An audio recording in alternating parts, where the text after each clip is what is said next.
విద్య ఆలయం, స్వర్ణ దేవాలయం, golden temple నిర్మాణం కొరకు లోకక్షేమార్థం దశమహావిద్య మహాయాగం, 11 లక్షల కొబ్బరికాయలతో లక్ష్మీ గణపతి హోమం మరియు 11 కోట్ల కుంకుమార్చన కనక మహాలక్ష్మి కుంకుమార్చన సత్తుపల్లి శ్రీ లక్ష్మీ గణపతి ఆలయమునందు 108 రోజుల పాటు నిర్వహించబడును. ఈ కార్యక్రమంలో భక్తులందరూ పాల్గొని తీర్థ ప్రసాదములు స్వీకరించి భగవత్ కృపకు పాత్రులు కాగలరని మనవి. స్వర్ణ దేవాలయ నిర్మాణము మహాసంకల్పం, సాహసోపేతమైన నిర్ణయం. ఇది అమ్మ నిర్ణయం. ఇది దైవ సంకల్పం, భక్తుల శిష్యకోటి సంకల్పం. ఈ మహాసంకల్పం నెరవేరడానికి 999 యజ్ఞములను పూర్తి చేసుకుని సహస్ర యాగములు అడుగు పెడుతోన్న వేళ ఈ మహోత్సవమైన కార్యక్రమానికి స్వర్ణాలయ నిర్మాణానికి శ్రీకారం చుట్టిందే శ్రీదేవి శ్రీ విద్యాపీఠం. గణపతి శరణాగతి అంటూ దైవాన్ని స్మరిస్తూ ఈ కార్యక్రమాన్ని రూపురేఖలు తీర్చిదిద్దడానికి భక్తులు ఈ యజ్ఞాన్ని నిర్వహిస్తున్నారు. ఈ స్వర్ణాలయ నిర్మాణానికి స్థలదాతలు, విగ్రహదాతలు, నిర్మాణదాతలు, పోషకులు, రాజపోషకులు, మహారాజ పోషకులు, భక్తులు సహాయ సహకారములు అందించి తెలంగాణ ప్రాంతంలో ప్రతిష్టాత్మకంగా ఈ దేవాలయ నిర్మాణాన్ని చేయడానికి ఇంటికొక పువ్వు ఈశ్వరుడికొక మాల అన్నట్లుగా అందరూ సహాయ సహకారాలు అందించవలసిందిగా కోరుతున్నాం.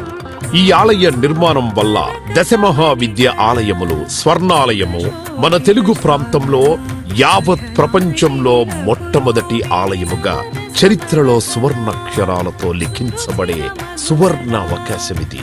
అంతేకాకుండా దశమహావిద్య ఆలయ నిర్మాణం ద్వారా ఎవరెవరికి ఎలాంటి విద్యతో ఏ అవసరం వచ్చినా ఆ విద్యా సంబంధమైన దేవతలను ఏకకాలంలో అర్చించి, సేవించి, దర్శించి అమ్మ కృపకు పాత్రులవ్వడానికి ఈ ఆలయం ఎంతో మార్గదర్శకంగా ఉంటుంది అనడంలో ఎటువంటి అతిశయోక్తి లేదు.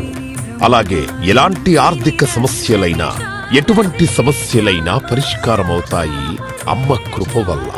కలిపురుషుడి యొక్క ప్రభావం చేత కలియుగంలో ప్రకృతి వైపరీత్యములు, ప్రకృతిలో అనేక రకాల గ్రహగతుల చేత మానవుడి జీవితం ప్రశాంతం లేకుండా జీవితాన్ని గడుపుతూ దినదిన గండం 100 ఏళ్ల ఆయుష్ అన్నట్లుగా ప్రతిక్షణం మనసు ప్రశాంతత లేకుండా కలి ప్రభావం చేత ఎటువంటి పూజలు, ఎటువంటి యజ్ఞాలు, ఎటువంటి సాధనలు చేసినా కూడా సరైన ఫలితాలు లేక అంధకారంలో కొట్టుమిట్టాడుతున్నట్టుగా, అన్ని ఉన్నా ఏదో కోల్పోయినట్లుగా జీవితానికి సుఖం లేకుండా కాలము గడుపుతున్న జీవకోటికి కామకోటి పరమాచార్యుల యొక్క, జగద్గురువుల యొక్క, అస్మద్గురువర్యుల యొక్క ఎన్నో కోట్ల తపశ్శక్తిని ధారాధత్తం చేసి ఈ ఆలయ నిర్మాణం చెయ్యడానికి మహాసంకల్పం చేసినాము. పూర్వజన్మలో దాన ధర్మాలు చేయడం వల్ల ఈ జన్మలో దాన ధర్మాలు చేసే శక్తి మనకు లభించింది.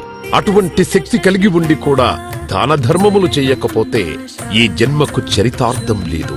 మనవంతు దాన ధర్మాలు చేస్తే, ఎటువంటి దాన ధర్మాలు చేస్తే అత్యంత ఉత్కృష్టమైన పుణ్య ఫలితం లభిస్తుందో అటువంటి పుణ్య ఫలితం లభించే అవకాశం ఈ స్వర్ణ దేవాలయ నిర్మాణంలో భాగస్వాములవ్వటం. పూర్వజన్మ సుకృత ఫలితం ఉంటే గాని ఈ ఆలయ నిర్మాణంలో భాగస్వాములు కాలేరు. అమ్మ సేవలో పాల్గొనలేరు, అమ్మ సేవలో తరించలేరు. ఒకవేళ తరించాలని ఆశ ఉన్నా కను ప్రభావం వల్ల మిమ్మల్ని కర్మల వైపు ఆ కలి ప్రభావం ముందుకు తీసుకుని వెళుతుంది తప్ప దైవ మార్గంలో నడిపించడానికి ఎట్టి పరిస్థితుల్లో మన మనస్సును ఒప్పుకునేలాగా చెయ్యదు. అయినప్పటికీ వాటన్నిటినీ దాటుకొని అపర దేవత సేవలో పాల్గొనటం, ఎంతో మంది భక్తులు ఇప్పటికే ముందుకు రావటం, మేము ఈ దేవాలయ నిర్మాణంలో భాగస్వాములవుతాం. శ్రీ రాజశ్యామల సహిత దశ మహావిద్యా స్వర్ణాలయం నిర్మాణ మహాసంకల్పం శ్రీదేవి శ్రీ విద్యాపీఠం